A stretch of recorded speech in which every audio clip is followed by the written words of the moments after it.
Situasi politik jelang kontestasi Pilpres 2024 kian jelas menunjukkan persaingan. Tiap kubu berlomba-lomba umbar visi misi hingga janji demi menyejahterakan rakyat. Tak hanya itu, persoalan netralitas dalam pemilu juga menjadi pertanyaan besar bagi banyak orang. Apalagi belakangan beredar dan viral pencopotan dan pemasangan baliho salah satu pasangan peserta Pilpres yang dilakukan lembaga yang seharusnya netral. Badan Pengawas Pemilu menjelaskan hingga kini masih melakukan investigasi terkait peristiwa tersebut. Padahal netralitas merupakan harga mati bagi ASN, TNI, Polri. Dari presiden hingga wakil presiden selalu mengingatkan hal tersebut di berbagai forum terbuka. Belum lagi muncul dokumen tentang fakta integritas pejabat Bupati Sorong untuk mendukung salah satu baca pres beredar di media sosial. Lantas, apakah netralitas itu bisa terus dijaga atau malah bisa dimanfaatkan karena masih tunduk pada kekuasaan yang ada? Tim TV One mengabarkan. Tentu aturannya sudah ada, walaupun ada beberapa persoalan yang di undang-undang agak loose ya, tidak ada sanksinya.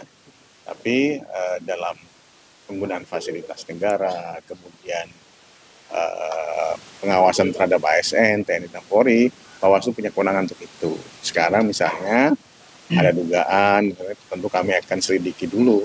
Tidak bisa kemudian kami langsung melakukan statement tertentu terhadap hal tersebut.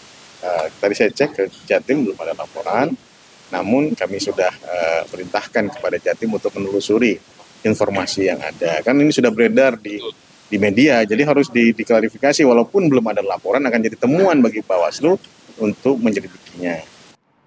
Oke, kita langsung bahas hal ini. Sudah ada 3 orang narasumber yang bergabung bersama kami di studio. Saya akan sapa terlebih dahulu ada Bang Habibur Rahman, tim kampanye nasional Prabowo Gibran. Selamat pagi Bang Habib, terima kasih sudah hadir. Waalaikumsalam warahmatullahi wabarakatuh.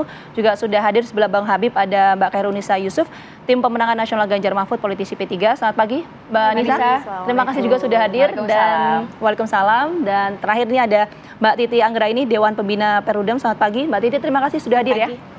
Mungkin diskusi kita awali dengan ini. Kemarin ketika pengundian nomor urut ya di KPU, 3 kandidat capres-cawapres ini kan kita tahu bahwa yang digaungkan, narasi yang dikemukakan adalah soal netralitas pemilu.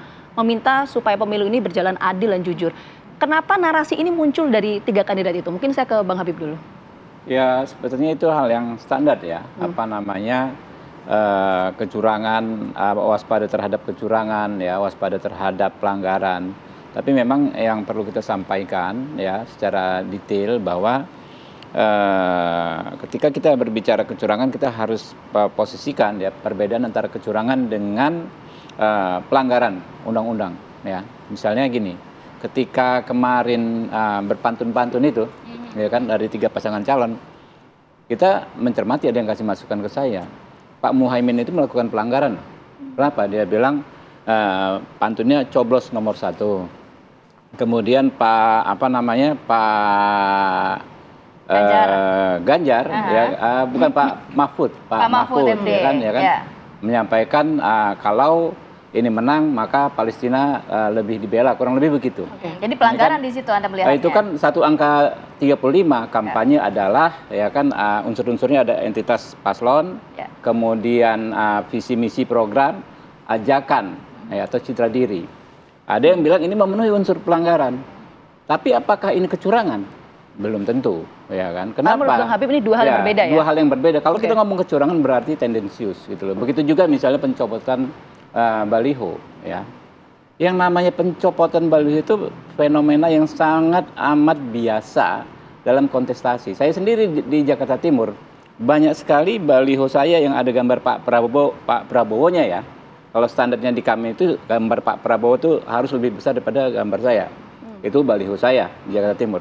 Dicopot gitu loh. Saya sudah instruksikan dipasang di samping baliho partai lain yang mencantumkan capres lain di setiap titiknya. Yang punya saya dicopot, yang punya partai lain nggak dicopot, koalisi lain tidak dicopot. Apakah ini kecurangan?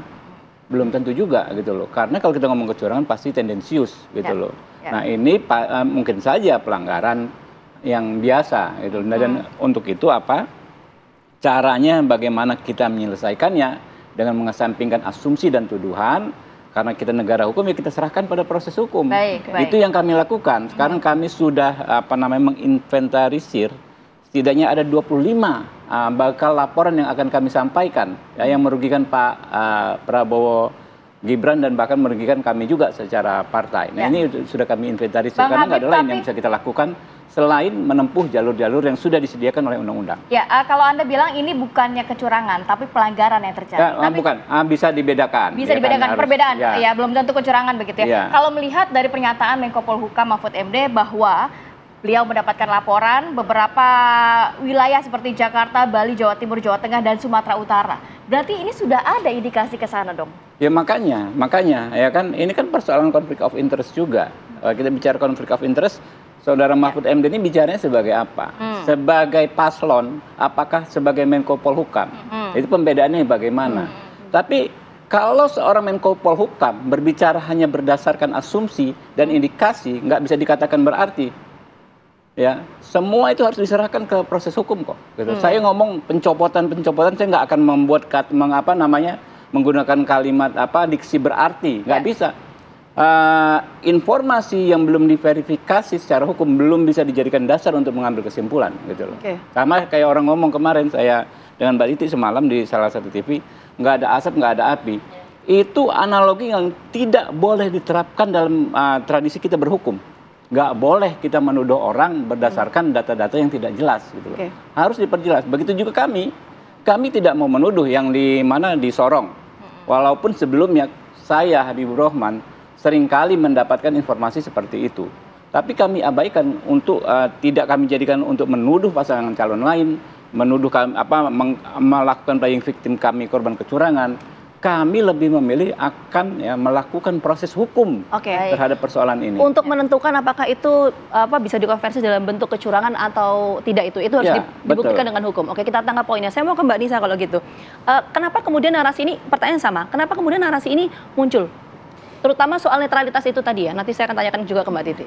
Iya begini kan, kalau menitik beratkan kepada menjaga netralitas pemilu, berarti harus dari awalnya itu yang namanya pemerintahan, penyelenggara pemilu, TNI, kepolisian itu kudu harus wajib pun netral. Itu yang harus lebih dititik beratkan terlebih dahulu. Jadi bagaimana bisa terlaksana netralitas itu ya memang harus adanya pengawasan, adanya partisipasi masyarakat untuk bisa mengawal sebenarnya demokrasi ini. Nah, sebentar Mbak Nisa, sampai situ dulu. Artinya ketika bicara soal netralitas ini apakah sifatnya imbauan atau memang ini ada potensi ketidaknetralan? Nah, itu kan dua hal yang berbeda. Betul, harus dihimbau memang. Jangan hanya sebatas di wacana media saja, tapi itu harus terjun di lapangan dan itu harus terlaksana gitu ya.